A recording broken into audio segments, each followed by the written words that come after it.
Good morning. আমার নতুন আরও একটি ব্লগে তোমাদেরকে জানাই অনেক স্বাগত ও ভালোবাসা। আমার এই ভিডিওটা যারা দেখছো আশা করি তারা সবাই ভালো আছো আর সুস্থ আছো।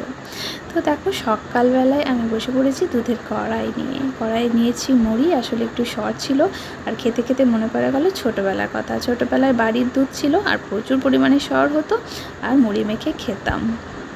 আর তারপরে এই বাবা আর মায়ের লেপগুলো তোলা হয়নি, পড়েছিল, তো ওকে বললাম যে লেপগুলো তুলে দাও, একটু রেখে দাও। আর ও ছাড়া কেউ চাপতে পারে না ওখানে, সেই জন্য ওরই ওপরেই দায়িত্বটা থাকে। তাই ওকে চলো এখন লেপগুলো আমি তুলে দিই। তারপরে চলে এসেছি দেখো গমগুলোকে ভাজবো, যেগুলো রোদে শুকিয়ে রেখেছিলাম ছাতুর জন্য। তো এবারে ভাবলাম গ্যাসে নয়, এবারে উনুনে ভাজবো। তো উনুন ছিল একটা, তাই কাঠের জোগাড় করেছি দেখো। আর এখানে ভাজবো, তো উনুনটা কিছুতেই ধরাতে পারছিলাম না, মাকে বললাম বাবাকে ডেকে দিতে, তাই হোক অনেক চেষ্টার পরে তেল দিয়ে উনুনটা ধরাতে পেরেছি। আর বাবা এখানে আমাকে কাঠের জোগাড় করে দিচ্ছিল। বাবা বললো কাঠগুলো দাও, দেখো ভালো জ্বলবে আর ভাজতে আমার সুবিধা হবে।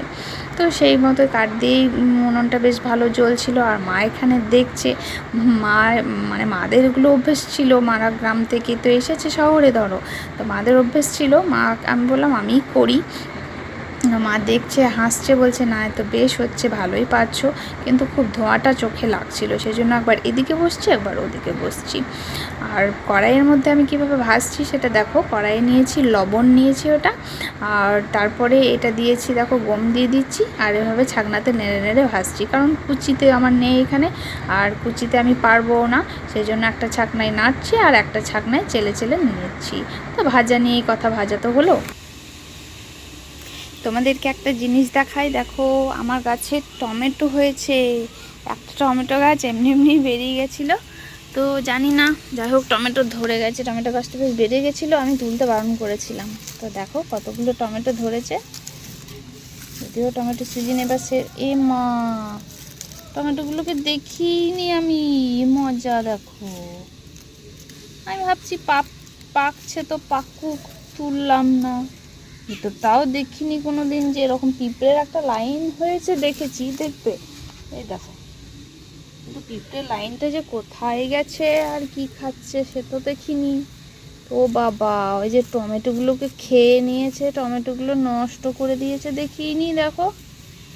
আমি উল্টোভাবে আছে, আমি ভাবছি পাকছে, আর একটু পাকুক তারপর তুলবো। কি আর করা যাবে, চলো। দেখো উল্টো দিক থেকে কেমন লাগছে। এদিকে পেয়ারা গাছটায় দেখো কত পেয়ারা এসেছে আমার, প্রথম পেয়ারা ধরছে, মানে ধরা অবস্থাতে এনেছিল, তখন পেয়ারাগুলো ছাড়িয়ে দিয়েছিল ও, যাতে গাছটা বড় হয়। তো এখন বড় হয়েছে অনেকটাই গাছটা, আর অনেকগুলোই পেয়ারা ধরেছে।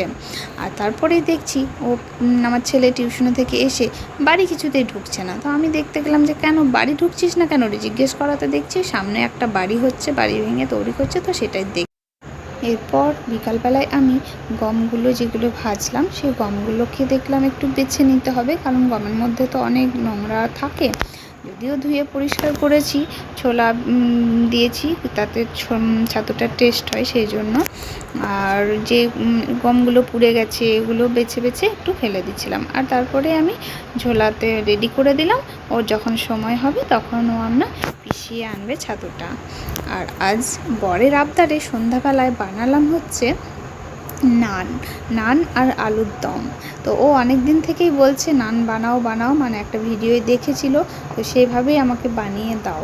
তো ঠিক আছে চলো আজকেই ভাবলাম বানাই। তাই আমি দেখো এখানে লেচি কেটে রেখেছি, একটা বেলে রেখেছি, আর ভাজা চলছে, কিছুটা ভাজা হয়েছে। আর এইদিকে দেখো ছেলেকে দিয়েছি খেতে, ও টিভি দেখে বসে বসে খাচ্ছে। তো এই নানের রেসিপিটা আমার চ্যানেলে দেওয়া আছে, যদি কেউ শিখতে চাও তাহলে অবশ্যই আমার চ্যানেলে গিয়ে দেখে এসো। তো চলো একে একে আমি এখন ভেজে সব রেডি করে নিই, কারণ ও দোকান থেকে এসে এক্ষুনি খাবে। আর পরে দেখো বলতে বলতেই ও চলেও এসেছে খেতে, তাই ওকে দিয়েও দিলাম। ও দেখাচ্ছে নানটা ওরকমই সফট হয়েছে কি না।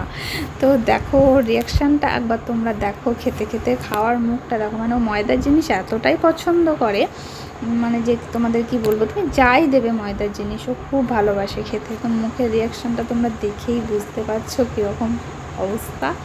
তো চলো যাই হোক, এখন এবার আমি আমারটা নিয়ে খেয়ে নিই, কারণ এটা গরম গরমই খেতে ভালো।